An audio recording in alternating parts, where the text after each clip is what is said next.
Hey, what is up guys? It is your favorite Dishonorable Daimyo, and if this isn't a way to move in a ghetto manner, just prioritizing stripping down my monitors so they don't fly around, hoping these boxes are just so cramped that they don't fly around either.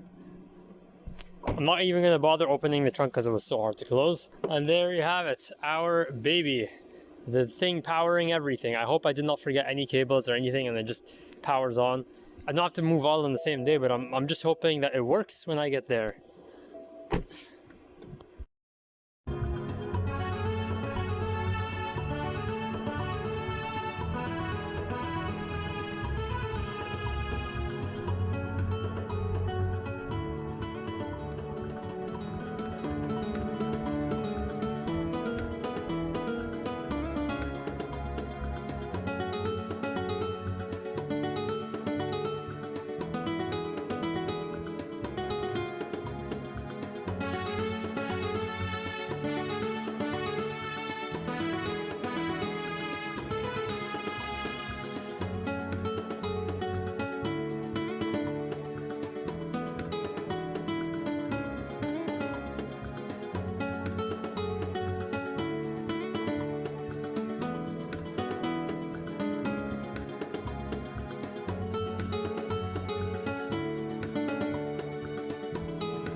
Hello there everyone, how's everything going? So the setup is finally complete, or wait, actually it's never really complete though when you think about it. Setups are never complete, you're always constantly finding new things to add, and just you end up watching somebody else's video on cool tech under $50 and then you just keep on adding, feeling tempted to add stuff. But anyway, it is supposedly complete.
I think I'd go through this in like chronological order then. That seems like the simplest way to do it. We'll start out with where the journey started. So I got this HP Omen gaming laptop back in early 2020, just to pass some time because of lockdown and all that crap.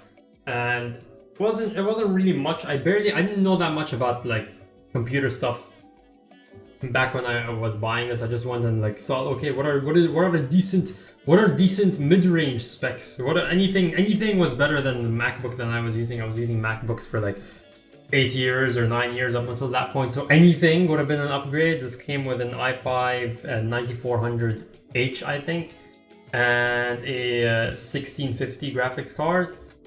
Not much if you think about it, but I could finally play Shogun 2 on max settings, though it would start throttling because it would get close to like 98 or 99 degrees Celsius. This is a laptop after all, so cooling isn't really that great on these. But this is where I learned how to start making videos, this is where I started streaming. I started my streaming career way back in like summer of 2020. I streamed for a few weeks and then just lost motivation for that. But here I am back now. I'm killing it on YouTube, hopefully. What really factored into getting a laptop? Why did I get a laptop over a desktop in the beginning? Well, portability was the big thing, because back in the old days when I was a wee lad of 19 years old or 20 years old, I used to go around on road trips a lot, and portability really appealed to me because I wanted to, just game wherever I went, be able to boot up Shogun 2 if I was out in some rural area with no internet connection. That really aged very poorly. Aged like fine milk, because I have barely gone on a road trip since. I don't, for reasons that I will not mention in this video.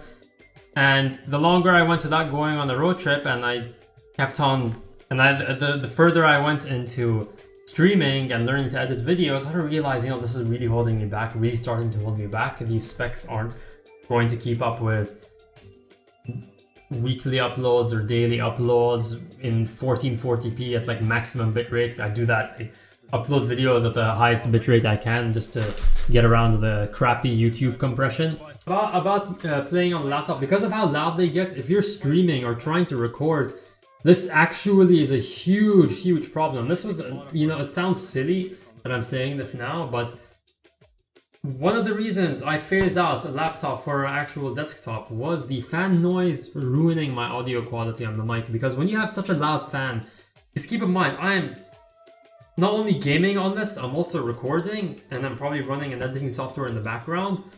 That means that there's going to be so much noise that it's going to be picked up on the mic, and the only way to get rid of it is to turn up the noise suppression on the mic so far that it also ruins my voice quality. So there was no way around that other than to just get a quieter setup. I don't think you can even, you might not even be able to hear this on the mic right now, the desktop in the background. And even when gaming, it's relatively quiet. It just stays in the background. So that was really one of the major reasons of me throwing out a laptop for an actual desktop. It sounds really weird, but when you get really serious about your work, especially because audio quality is actually more important than your video and actual visual quality, that actually influenced my buying decision a whole lot. So I had to start searching for a replacement already a year later, an upgrade. And if you're wondering, you're an Arab and you're just like, you just breathe money and you're just overflowing with money. There's money under your bed, stacks of it. No, I over the years I was barely spending on anything. I was making do with a cheap phone and just a MacBook that I've been using for like 5 years. I was just averse to spending in general, so I had a lot of money saved up, and that meant, well, I had the funds to start searching for a PC. Now, of course, I had to pick between going for a pre-built or building it myself, but considering graphics card pricing, that was not building it myself. I wasn't willing to go down that route, so I had to start searching for pre-builds. And where did I start first? Well, it was kind of a story getting to this point. An interesting one. So I went and searched on one of the local vendors, whom I will not name, for a decent setup. And I came across a system that had a 1660 Super, I think. I can't remember now. 1660 Super and an i5 10400. Going for about like $1,700, and considering graphics card pricing, maybe in 2021 pricing, that's not too bad for that amount of money. But as is the case with any purchase, I make significant purchase, I go out and read on forums to find out if the website, the vendor, is reliable or not. And of course, the internet being the internet, people are more likely to recount their bad experiences than their good experiences. I was like, these people are just negative because it's a biased sample size if we're gonna go into this into statistics, I went ahead, started the buying process. I decided to inquire on the website asking customer service, because when you're going to a vendor in the pre-built, you're not just buying a product, you also need to assess their customer service. Quite coincidentally, I don't know, after I inquired about the system, like asking them for more details about it, it suddenly disappeared from their listing. It was out of stock all of a sudden. And a few hours later, it was relisted for a much higher price. And at that point, I'm like, yeah, these people aren't ethical at all. I'm not gonna trust them with my money after seeing that kind of behavior. Who cares how good the parts are? I'm not giving them my money. So I went and searched on Newegg, and I was willing to pay taxes and shipping costs. It was still much cheaper. This system has a 2060 in it and an i7 10700. I wanted 8 cores because of the amount of editing and recording I'm doing now. And the GPU is mainly just to accelerate. Is just for video. Is just for GPU acceleration when rendering. I also don't really game that much anymore, so having a high-end GPU like to play the most modern games, it wouldn't really factor into my decision. I barely play games for fun anymore. It's mostly 90% of my gaming time is literally just to capture footage for videos. So I needed the GPU just to accelerate video rendering, and that's it, nothing more. I managed to get me much better specs for about $1,400, so I got much better parts for about 20% to 30% less, which is a win, I guess. And of course, I was only focusing on the GPU and CPU because I was gonna throw out everything else that I didn't like, since I didn't go down the pre-built path. It was a compromise going for the CPU and GPU and just throwing out the other things that I didn't like. One thing I really didn't like was the original case. This came in, and I think I have pictures of it. I'll throw that on screen right now. This came with a deep cool mid-tower case. I forgot the exact name. But one thing I really didn't like about that case was the RGB, the lack of customization on the RGB. So there was no fixed setting. I could not just set one color and just fix it at that, red or white or whatever. It had to be either on a pulsing or on a rainbow setup, which I just absolutely hate. It's in my peripheral vision, and I just can't focus when I'm gaming or when I'm recording, making videos. It's just there in my peripheral vision, and it's constantly going off. It's extremely distracting. So I started searching around for a case, settled on the H510 Elite. And I know this case isn't very good for airflow. It's not the best for airflow. But to be fair, these parts really don't run that hot anyway. I'm averaging like 65 degrees and I'm playing Shogun 2 on max settings. It's in all the games, it doesn't really matter. GPU doesn't get that hot when I'm busy rendering, maybe like 60 degrees total, so the airflow really isn't like impeding me. I also went and threw out the RAM. I just had like a very basic set of RAM, 16 GB, no RGB on it. So I opted for G-Skill, filled in all the slots, 32 gigs, mainly so I could have 50. I'm a kind of person who has 50 tabs open at the same time, and the game and editing software, Discord as well. So I just like having the luxury of leaving everything on because I'm too afraid to just close things. I might need it later, who knows. So I settled on the H510 Elite. Also because of the color scheme, I wanted a white and black setup. So other than the RGB itself, which is just adjustable, so who cares, I wanted a white and black setup. I'm going for a Stormtrooper theme, like the legs on the tables are white and the desktop are black, or very dark brown actually. And that brings me to the rest of the setup. So the setup is nothing without its peripherals. So just taking my laptop away somewhere. Okay, yeah. Okay. So you've probably seen in the back of my videos on my keyboard set. This wasn't just I like collecting keyboards now as a pastime. I'm starting to pick up that hobby.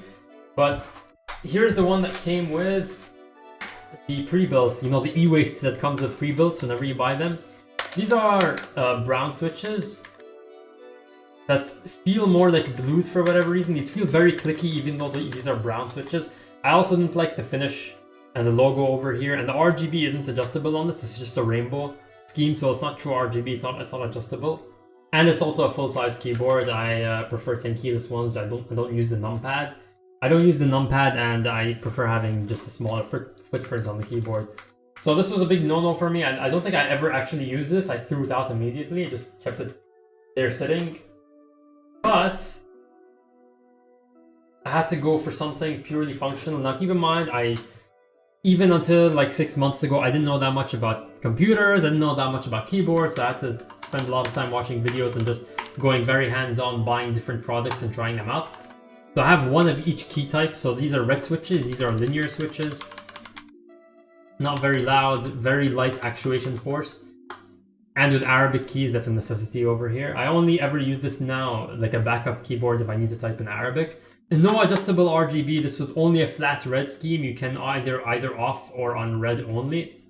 And then the keys themselves are, the WASD keys are these extremely bright red, they're just really annoying, looks really tacky. But I needed something functional. I needed something within like same day delivery on Amazon, so I got this. And I still pull it out from time to time whenever I need it. Which brings me to my first true long-term keyboard. Also keep in mind, I've been using crappy membrane keyboards my entire life, so I knew nothing about mechanical keyboards. I didn't even know there was a difference. I just thought they were just different keycaps and that's it. I already had one set of brown switches, one set of red switches, and now I wanted to try blue switches. I like having feedback on my keyboards, and that's extremely important. It's kind of like my preference for cars. I prefer having cars that are like more involved, like more mechanical. I don't like all the modern doohickey keys in cars and bells and whistles. I just want something that feels nice to drive and feels like very tactile in the steering. So that translates over to keyboards. So I like having some actual feedback. These are blue switches, extremely clicky. This is the G Pro 10 keyless, so no numpad.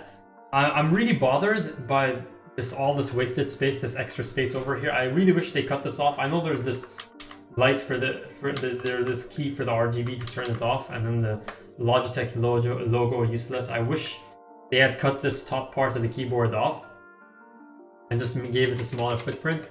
I like these keys at the very beginning, and you probably can't even see the key letters. That's another problem with this, I should mention. You can't see the keys, the actual font without RGB on. That's another disadvantage if you just don't like RGB and you want the key feel. It started to wear off on me.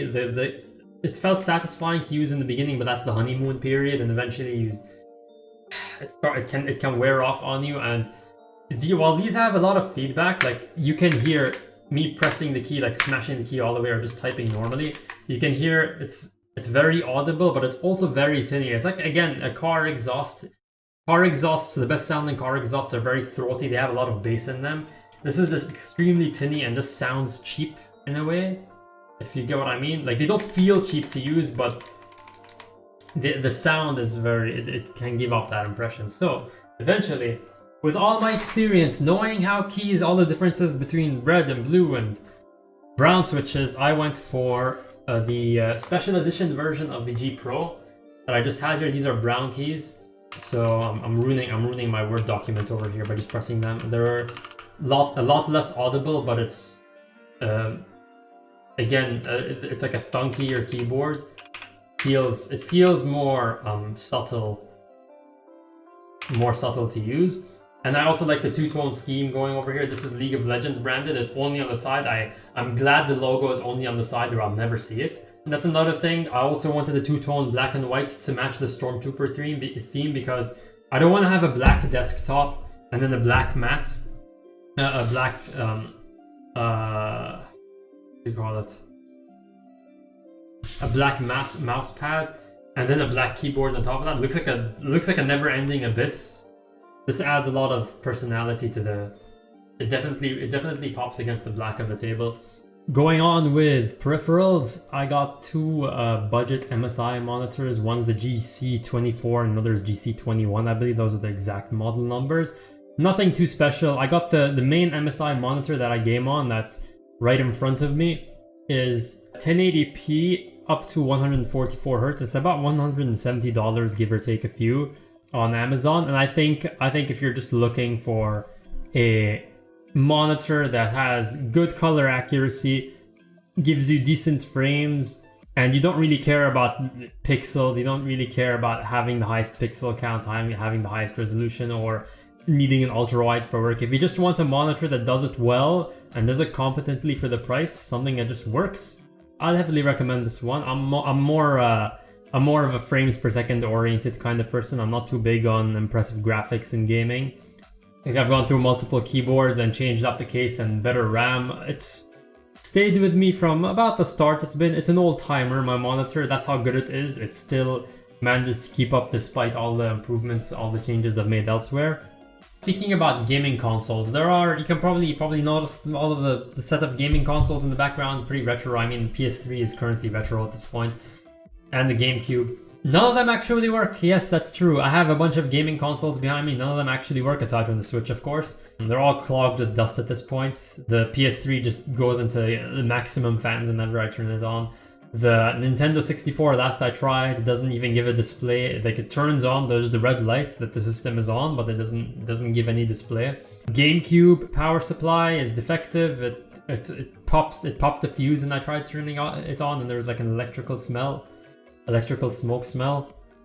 So no way I'm using that, and just emulate things anyway. Like, that's the beautiful thing about getting a PC. You just literally have your entire games library there, even old console games. I played older Zelda games and Star Fox on my desktop. Everything is neatly just available here, and that's the beautiful thing about. I would have gotten the PC earlier if I'd bothered to read up about that. It's wonderful that I can have all my games and relive all my childhood memories by just going into by just booting up the file and it's ready. I don't have to plug in any systems or pull the plugs on anything. It's all ready. I just hit a button and bam, it's running. And that's what the GameCube controller here sitting on the desk is for. There's also the Lego sets in the background. It's been years since I built a Lego set, so some of these are up to a decade old since I built them. But except for this one, actually. This is the Boba Fett build that I was building on stream. There are a few videos you can catch. I'll post them somewhere on card in the description there, maybe, I don't know. But this is Boba Fett's spaceship. This is my first Lego build in maybe 5 years. The last one was the Millennium Falcon that's off screen, which is incomplete, which kind of matches, the theme of the Millennium Falcon. It's a hunk of junk, so if it's left incomplete, it's sort of on brand for that ship. What a piece of junk! So with that, we are at the end of this setup tour. I hope you guys enjoyed it. Just for your entertainment, maybe some of you can take inspiration from the setup for designing your own. And also let this be a lesson to you. Now, this room is actually smaller than my previous room, yet I've managed the space so effectively that I actually have more room to just walk around in it. That's the benefit of designing your own room from the start, just picking out all the furniture, making it all purpose built for whatever you're going to use it for. And it worked. And I'm really happy with how it turned out. I still have plenty of space in case I want to add some shelves or just expand my collections, keyboards or Lego collections.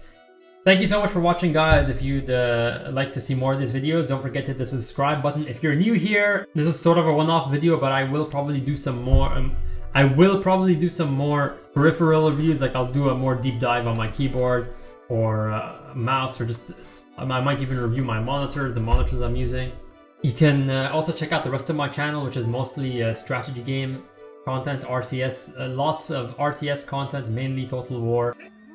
I saw him still alive there. This is ridiculous. It's ridiculous when I have to zoom in to make sure a general dies. Even when I'm piling on all these different units onto him. Find that acceptable ever, guys? Do you think it's acceptable that I need to zoom?